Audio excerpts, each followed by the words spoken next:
Hello everyone, welcome to the Lang Focus channel and my name is Paul. Today we'll be answering the question, how are British English and American English different? One of the most commonly asked questions by learners of English. And hopefully native speakers of English will learn a thing or two from this video as well. The truth is that both British English and American English have numerous varieties, in other words, various accents and dialects. So for the main part of this video, I'll try to focus on the most standard non-regional variety of each one.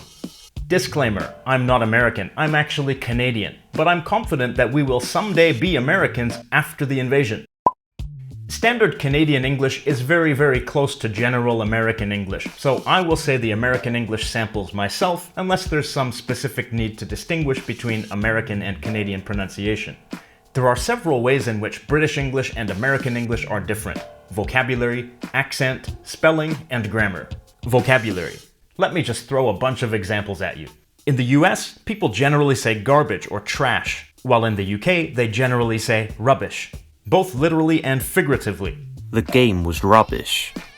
Americans go on vacation, while Brits go on holiday, and that's also possible in American English. In the US, people rent apartments, while in the UK, they rent flats. In the US, if your apartment is at street level, then you live on the first floor, and the person above you lives on the second floor. In the UK, you live on the ground floor, and the person above you lives on the first floor.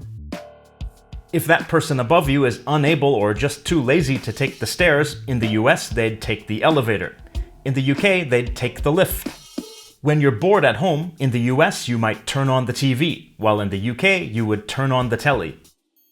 When you step outside of your building to go for a walk, in the US, you might walk on the sidewalk, while in the UK, you walk on the pavement. And if you're tired of walking, in the US, you might take the subway. In the UK, you take the underground. In the US, it's perfectly okay to wear pants when you're riding the subway. But in the UK, you'd better wear some trousers too, because pants means underpants. And specifically women's underpants are sometimes referred to as knickers in the UK. So when someone overreacts to something, in the US you might say, don't get your panties in a bunch. But in the UK you would say, don't get your knickers in a twist. Paul, how dare you be so crude? Now I can't show this video to my 6-year-old students. Oh, don't even worry about that, they'll just watch it on their phones during recess. Going back to the word pants for a moment, it can also be used in British English as an adjective, meaning something is crappy or it sucks. For example, that album is pants. In American English, you might say, that album sucks. Accent. So for the US, I'll try to focus on general American English, and for the UK, I'll try to focus on received pronunciation. These are the accents you're likely to hear on CNN and the BBC, respectively. R sounds. American English is rhotic, meaning that R sounds are always clearly pronounced. British English is non-rhotic, meaning that the R sound is not pronounced unless it's followed by a vowel sound. Listen to the difference. My father's in the car. My father's in the car. Let's focus on two words. Father. Father. Car. Car. Notice that the final R sound is not pronounced in British English. Father ends in a simple schwa vowel, like father. And in car, the vowel sound is lengthened in place of the R sound. Car. Now, the thing about British non-rhotic accents that I find pretty wild is something called the intrusive R. That means that people sometimes add an R sound to a word that doesn't actually have one if it's followed by a vowel in the next word. For example, in the sentence, I saw a film. In British English, it sometimes sounds like this. I saw a film. So you can hear that there's an R sound connecting saw and I once had a British on-the-job trainer, and I remember she said, hello, my name is Paula and I'll be your trainer today. I remember thinking, Paula? What? You can't say your own name? But it wasn't just her, that was the intrusive R. T sounds. In British English, and again, I must emphasize that I'm talking about the accent referred to as received pronunciation, T sounds are pronounced as hard T's, in other words, voiceless T sounds. In the US, they sometimes sound like D, an alveolar tap instead of T, an alveolar stop. This normally occurs in an unstressed syllable between two vowel sounds, or between a vowel and a rhotic sound, like an R sound. So in the US, people say butter. In the UK, they say butter. In the US, stop fighting. In the UK, stop fighting. You may have also noticed that the O sound in the word stop was a little different. Which brings me to O sounds. In the word stop, the American O sound is an unrounded vowel, ah, while the British O sound is rounded, aw. Another example, hot. hot, There's also the O diphthong in the word no. In the UK, no, In the UK, the sound is a schwa followed by an as in put. Show. show, A sounds. In other words, sounds represented by the letter A. Ah in UK English normally becomes an a sound in American English. For example, in the UK, half, and in the US, half. Words with a in British English remain pretty similar in American English. In the UK, cat, and in the US, cat. An exception is a small set of words in which the A is followed by a double R, in which case the vowel is pronounced as eh in the US. In the UK, marry, in the US, marry. Because of the difference, in the US, marry and Mary sound the same. Carry and carry sound the same. Spelling. American and British spellings are largely the same, but there are a few notable differences. This is in large part because Noah Webster, whom the Webster Dictionary is named after, made an effort to reform English spelling in the 1700s, in order to make the words spelled the way they sounded. This resulted in some spelling changes in American English. Most, but not all, words that end in RE in the UK end in ER in the US. For example, center, theater, meter, somber.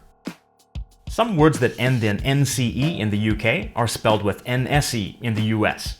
License, defense, offense. Some words with OU in the UK are spelled with O in the US. Color, favor, honor, labor, etc. The ending ISE became IZE in the US. Organize, apologize.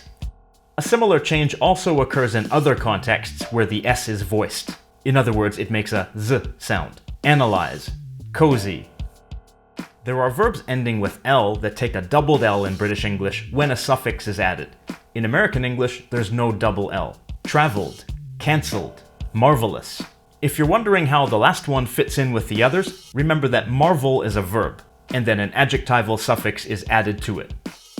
Grammar. There are only very minor grammatical differences between British English and American English. Auxiliary verbs. British people use shall for the future much more than Americans, as well as to ask for advice or an opinion. Some difference in preposition use.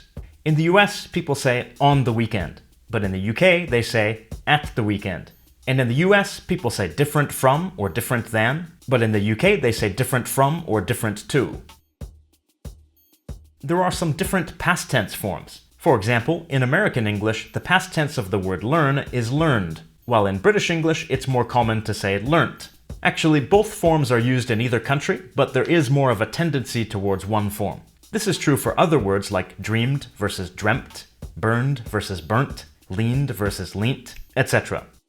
Another example. In the US, the past tense of dive is usually dove. In the UK, it's dived.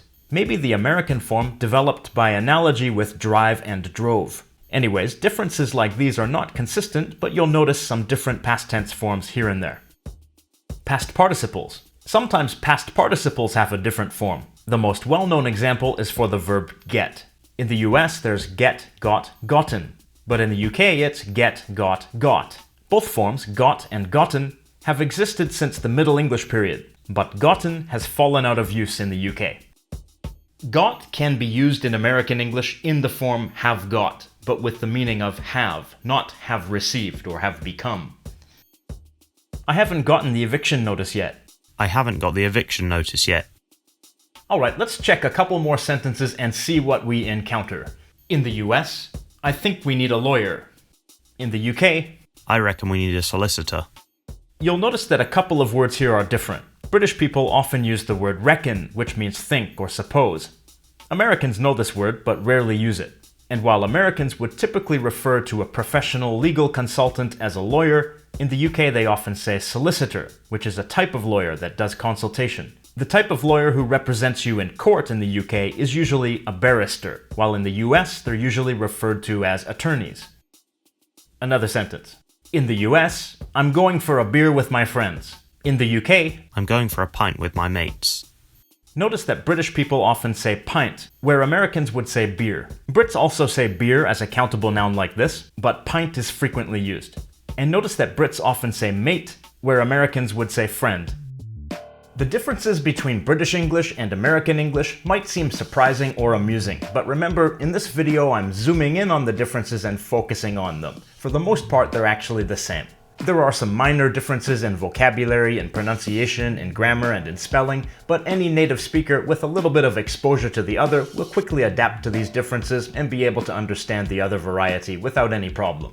The differences are sometimes greater if we focus on regional dialects and sociolects of British English and American English. While most Americans probably have no trouble understanding received pronunciation, they may have some trouble understanding Cockney English or the Geordie accent of northeastern England or other varieties. But as far as standard non-regional speech goes, I'd say that the differences are minimal. However, learners of English who focus on one of the two varieties will likely have a little bit of trouble understanding the other until they gain significant exposure to it. The question of the day: what other differences between American and British English are you aware of? In this video, I was only able to give a limited number of examples, so add yours in the comments. Be sure to follow Lang Focus on Facebook, Twitter, and Instagram. And once again, thank you to all of my wonderful Patreon supporters. And these ones right here on the screen are my top tier Patreon supporters, so many extra special thanks to them. And to everyone out there, thank you for watching and have a nice day.